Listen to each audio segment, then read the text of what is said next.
Okay, so recently I destroyed my entire radio system where I can no longer get AM stations and FM stations, which, well, I mean FM stations. I mean, nobody listens to AM. So a little backstory of why I need this. Most people just use Bluetooth, and I do as well because, you know, just listen whatever you want. But the problem is I drive on a lot of rural roads that don't have signal anymore. You run out of signal too quick. So when I go on these roads, I like the radio.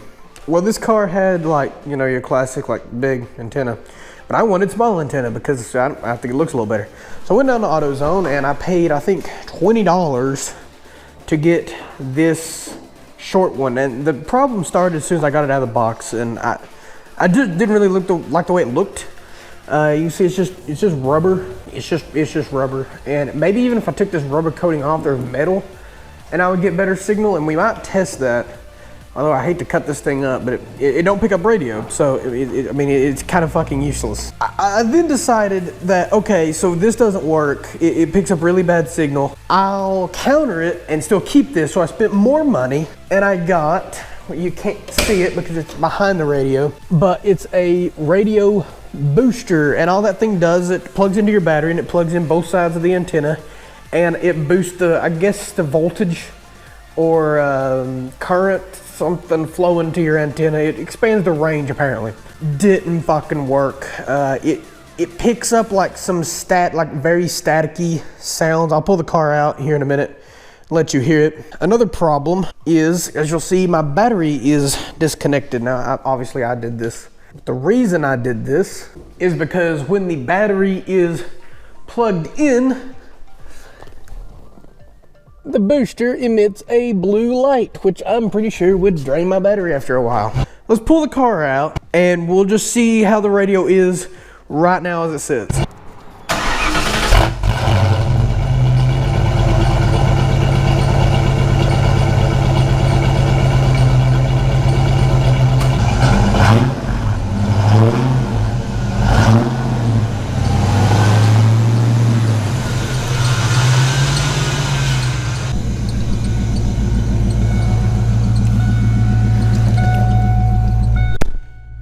Okay, let's just say we're sitting in our car and we want to listen to some tunes. So you put it on radio.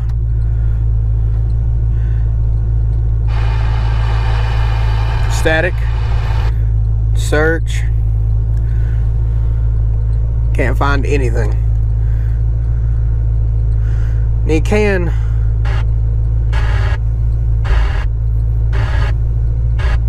let's go to like,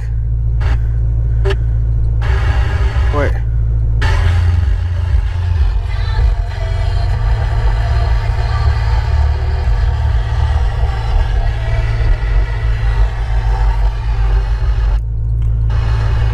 So 95.5 is very popular around here.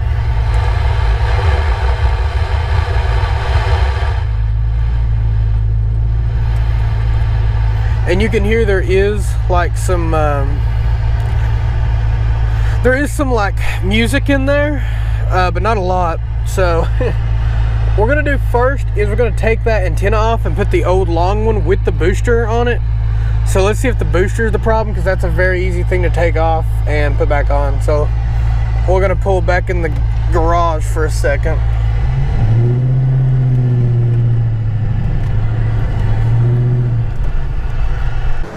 I don't remember exactly how to do this. I'm hoping we can just, I threaded this. It wasn't originally threaded. Yeah, you can see that.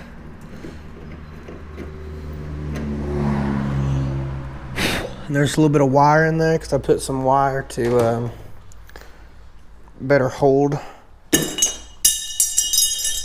Alright, we'll just put stuff on the cowl and a phone call.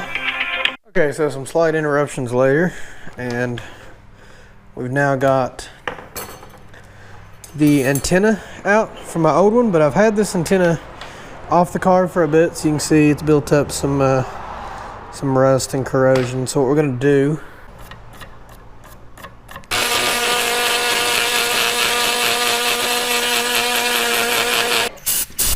so after a little bit of time, this looks like as good as we're gonna get it, and I'm pretty happy with that.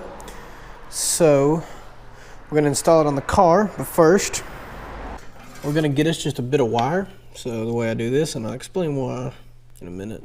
So I'm gonna get about that much. Strip it. Come on. There we go.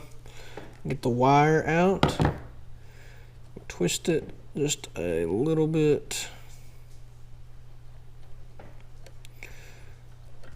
And then cut it.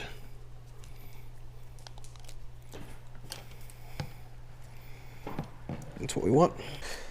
I'm afraid this thing won't push in as well as it once did and hold as much, I'm dropping all this wire, and hold as much pressure as I tapped the hole. And this thing is not made for being tapped, it's just supposed to be held in by pressure. This seems to still have a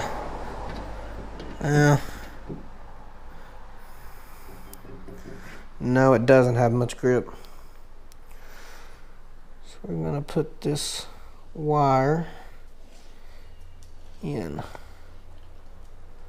kind of spread it around the hole. The purpose of this is it'll make the hole a little tighter and it will stay very conductive. So let's try to get it in between them. And then, yeah, that's very tight now.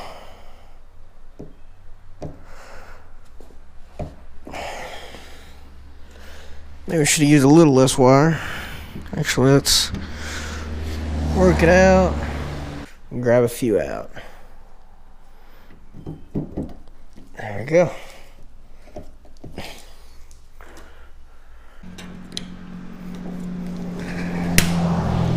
And then this vehicle has a cap on it. I don't know how yours to be, but that's just for this model of Mustang. Let's back the car out one more time and see how the radio sounds.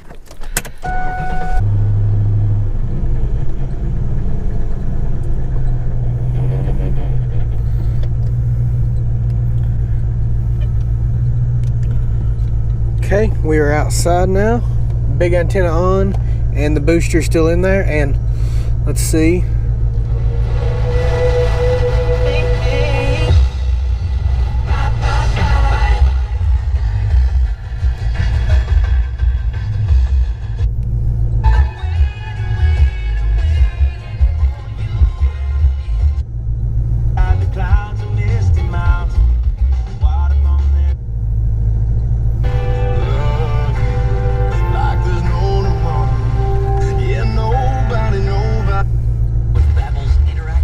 And it seems to work a lot better.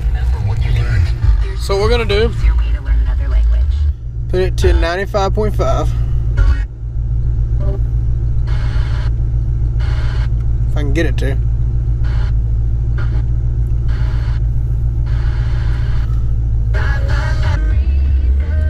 And we're actually gonna drive up the holler, that way it's harder to pick up signal, and we'll just see how the signal sounds throughout.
So by this point in the journey, we have gotten stuck behind an ice cream truck. Okay, they're pulling up somebody's house. It's kind of neat. Yeah, we have an ice cream truck. That's I'll give you that. That's one thing pretty neat about this town. So I guess I'll do the synopsis while I'm in the car. I got the radio turned down, obviously. It sounds decent enough for my liking. It's I mean, for, you know, not having Bluetooth or whatever. and we're just gonna lug the fuck out of these corners because I'm filming with one hand and steering with the other. So nothing for our shifter friend, but yeah, it sounds decent, and I don't know how much the booster's actually doing, but the signal sounds all right. And I do feel like I'm getting a little more stations than I usually get, so we'll probably leave that in. So I'm gonna turn around, drive back to the house, and we're gonna put the booster on a switch, that way it doesn't absolutely drain my battery. I would put it on accessories, which is what it really needs to be in, and we might actually try to find the power cable of our radio, so that would actually be best case scenario. We can just splice it into the power cable on the radio, because that radio turns on when the accessories turn on the car. So try that. If not, I have that second switch out there, and that one's unused, so I can just wire it into that switch and call it a day. Old time viewers of the channel might recognize this place. This is the Collier Rocks, the place that all them riding videos, them early TTR, RMZ, all them videos took place up that road into the mountains. So, and hopefully I'll have another one of them going soon, because I'm supposed to go back up there someday, but we'll see. Okay guys, so I just wanted to add this little narration piece at the first before I get into the video. We took a big trip up a mountain and rode the mountain ridges. I hope everything shows up on the camera good. So yeah, so here's the video. I hope you enjoy, like and subscribe, and bye.